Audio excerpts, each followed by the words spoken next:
En el 2010 presentas una exposición en Telefónica, pero esa exposición se ha convertido y ha terminado en un juicio. Quiero que me cuentes un poco de lo que está sucediendo.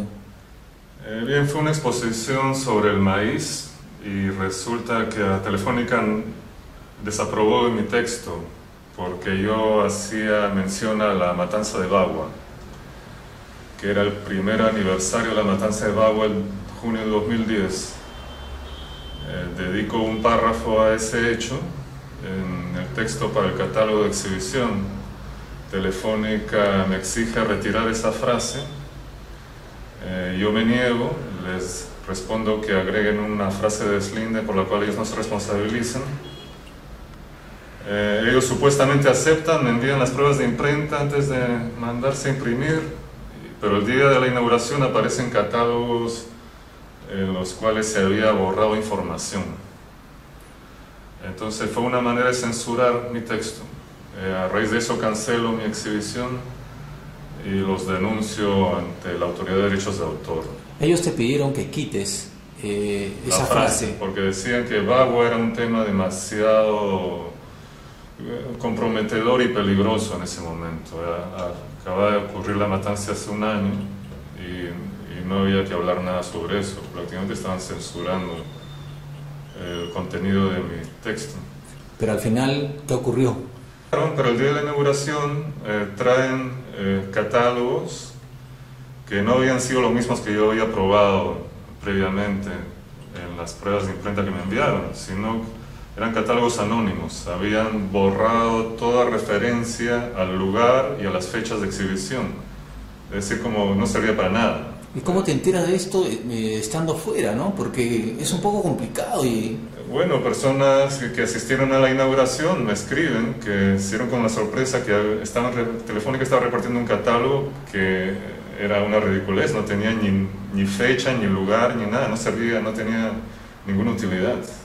Entonces era una manera de restarle difusión al texto y para que este catálogo no sea más que para repartirse internamente dentro de la galería, pero no servía para atraer gente de afuera ni para que la gente se entere vía catálogo de que había una exhibición de Eduardo Villanes en Lima y que estaba siendo llevada en Telefónica. Claro, Telefónica de alguna manera aprovecha tu ausencia y manipula tu obra. Sí, fue muy cobarde de su parte, porque 2 días antes me envían una prueba de imprenta en la que aparecían todos los datos. Aparecía Centro Fundación Telefónica, Avenida Arequipa Cuadra tal, horario tal como debe ser un catálogo. Pero el día de la inauguración fue un catálogo anónimo el que presentaron. Entonces fue una manera muy taimada y cobarde y grosera de censura. No se atrevieron a recortar el texto, porque yo hubiera sido demasiado directo. Pero sí hicieron estas mañas con el catálogo, que es el estilo pues cobarde de estas instituciones que se dedican y usan el arte únicamente para su propia imagen institucional, ¿no? ¿Cree que como transnacional Telefónica se sintió herido por esas palabras? Es que el tema de Bagua es un tema que tiene que ver mucho con transnacionales, que no es un problema exclusivamente peruano y a nivel internacional. Entonces, un tema como el mío, que trata sobre el maíz y la devastación provocada por las transnacionales en la agricultura, necesariamente tenía que hacer referencia a lo que estaba pasando acá, y Bagua es de resaltar, fue un hecho muy importante. Cuando sucede esto, te comunicas con ellos y ¿qué te responden? Se evaden, hablo con varios españoles, se pasan el teléfono unos a otros y prácticamente lo dan por finalizado. Yo retiro mi obra, cancelo mi exhibición y al regresar a Perú les siento una denuncia por derechos de autor ante Indecopi. ¿Por qué? Porque lo que hicieron está contemplado en la legislación de derechos de autor como una infracción al derecho de divulgación, por el cual el autor tiene la facultad, y es el único con la facultad más bien de decidir cómo su obra será divulgada, en qué manera y cuándo. Es decir, cuando ellos me envían un catálogo con las precisiones de cómo va a ser el diseño y yo lo apruebo, esa es la forma como yo había decidido presentar mi obra al público. Desde el momento en que ellos retiran datos y manipulan el contenido del catálogo con ciertas intenciones de limitar audiencia para mi obra, además de ser una censura, es una infracción a los derechos de autor.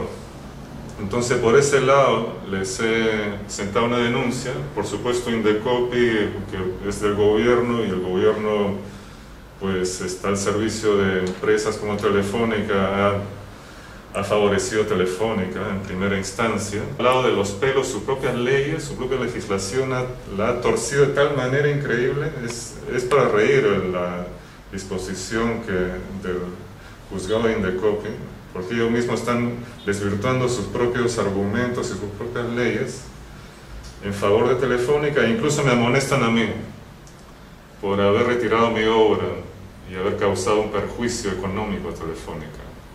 Pobrecitos, grande empresa que ha sufrido perjuicio económico por la decisión de un artista peruano. Ahora, quiero que me expliques un poco esta obra, ¿no? del collage. ¿Cómo surge la idea? Bueno, en este juicio que estoy haciendo la Telefónica, por cuestiones del destino muy extrañas, llega a mis manos un documento interno de Telefónica, que es como, digamos, la página 11 de Telefónica, un documento en el cual ellos mismos se delatan, que es un email en el cual 4 funcionarios de Telefónica, españoles y peruanos, se jalan de pelos y tratan de buscar solución a cómo censurar mi texto en mi catálogo de exhibición. Y sopesan varias ideas y posibilidades, ¿no? Entonces me parece un email muy interesante en el sentido de que revela toda esta cariz neonazi. Se les cae la tarifa. Y fascista que tienen. Y el asunto del email incluso es villanes, ¿no? Como que fuera un tema de gran preocupación para ellos qué hacer con mi texto sobre Bagua. O sea, cómo encubrir la matanza de Bagua aquí en Perú. Eso parece una preocupación muy grande para los españoles. ¿Qué inversiones tendrán en la selva? No se sabe.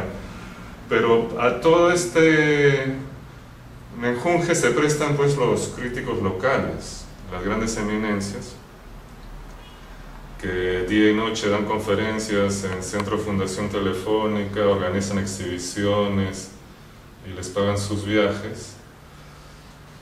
Entonces desarrollo esta obra con collage de algunas eminencias. Aquí está Víctor Vich, Rodrigo Quijano, Miguel López y Jorge Villacorta, que son asiduos conferencistas en Telefónica. Y son gente que no abre el pico para mencionar la censura que hizo Telefónica a raíz de yo hablar sobre un hecho que como peruanos me parece importante, la matanza de Bagua. Y toda esta es gente que se hace pasar por intelectuales interesados en la cultura y la justicia social. Tú escúchalos en sus conferencias, todo lo que hablan. Entonces yo los he puesto acá y he escrito Telefónica sustituyendo la T por la svástica. Entonces me parece un collage apropiado para fondo al email que te menciono, que la gente puede hacer clic en el link de al lado y verlo completo. Y es de reproducción libre si quieren imprimirlo. ¿Algún crítico habló sobre por esta situación que pasó? Nadie se ha atrevido. Nadie se ha atrevido. Solo un crítico extranjero que se refirió a esto. Pero acá, en Perú, nadie se ha atrevido. ¿Por qué crees que sucede eso? ¿Por qué nadie habla? Porque Telefónica les da el espacio que ellos necesitan para hacer su show de grandes eminencias de la cultura. Les da el espacio en el cual dan sus conferencias, les da la sala en las cuales pueden curar sus muestras en función de sus grandes ideas. Entonces, es prácticamente la plataforma en la cual ellos se mueven y se lucen. Entonces, como perritos falderos de esta empresa, en la vida pues van a abrir el pico, pero lo más curioso es que toda esta gente y este círculo de intelectuales peruanos se abrió camino en los 90, yo los conozco personalmente, cuando yo hacía trabajo sobre desaparecidos por varios años, ellos venían seguido a mi taller a enterarse de lo que hacía y trataban con tremenda admiración en lo que yo estaba metido, que para ellos era cosa de gran riesgo y valor, pero ahora que he vuelto a Lima, yo los veo en las conferencias y en las galerías y se dan la vuelta y me ignoran. Ahora son demasiado importantes. Y esta es la gente que a mí me hizo la vida difícil, cuando yo era un estudiante de Bellas Artes y trabajaba con mis propios medios por varios años. 4 años sin parar, tengo los desaparecidos. Yo me enteré un día que vino a visitarme uno de ellos, Augusto El Valle, me acuerdo, venía seguido aquí en mi taller. Y un día tomando café me cuenta que él junto con otro que se llama Jorge Villacorta habían conseguido unos $40.000 de una fundación holandesa para investigar en arte peruano y que se estaban pagando ellos mismos $300 al mes por 3 años para hacer dicha investigación. Y me lo contó con cierto orgullo, como que era un gran logro esta viveza que habían logrado, y que es más, que el libro que se habían comprometido a escribir, que iba a ser un libro grueso, no lo pensaban hacer porque ya era demasiado trabajo, simplemente se pensaban meter el dinero al bolsillo. Y al final toda esa investigación, que se llamó El laberinto de la Soledad, el título que le pusieron, culminó únicamente en unas cuantas exhibiciones, creo que 3 en Lima, pues que realmente no justifica 3 años de investigación. Para hacer una exhibición tú le pides a tus amigos pintores un par de cuadros, a cada uno los cuelgas y en 2 días tienes la exhibición montada. Y un par de conferencias que igual invitas a un par de eminencias de la sociología que sepan un poco de arte y que te hablan un par de horas, pero realmente no me digan que es 3 años a $300, mientras artistas como nosotros no teníamos ni siquiera para movilizarnos y nos arrestaba el Servicio de Inteligencia de Fujimori y no teníamos ni dinero para comer.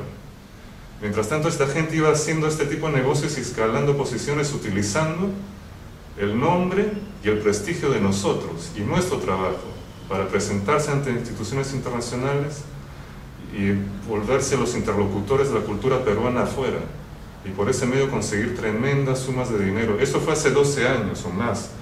De ahí acá yo no sé cuántos otros proyectos han habido de por medio. Dime, ¿por qué crees que ese es uno que me enteré de casualidad. ¿Por qué cree que los artistas peruanos no se dan cuenta de eso? Creo que no quieren darse cuenta. Creo que hay una mentalidad bastante acomplejada con complejos de superioridad e inferioridad. Creo que el artista peruano muchas veces tiene complejo de inferioridad ante un crítico que habla complicado. Ahora, Eduardo, ¿y qué te está pareciendo el trabajo que vienen haciendo las galerías en Lima? Mira, mi impresión es simplemente una anécdota personal que tuve. Cuando regresé, voy un día a la Miró Quesada después de 10 años y se me acerca el curador David Flores y se presenta, me dice que me admira de años, es más que escribió su tesis sobre mí cuando egresó de San Marcos y que me invitaba a una exhibición próxima a realizarse en esos meses sobre arte y censura en Perú, sobre arte que había sido censurado y quería de todas maneras poner un par de obras mías que habían sido censuradas, unas en los 90s, mi sticker Querosene de Martín Rivas y otra la de Telefónica que te comentaba. Y bien, le dije, perfecto, pero también quisiera tratar un poco el tema de lo que yo siento acá, las argollas. Un poco yo siento que aquí en Perú hay esta realidad de las argollas.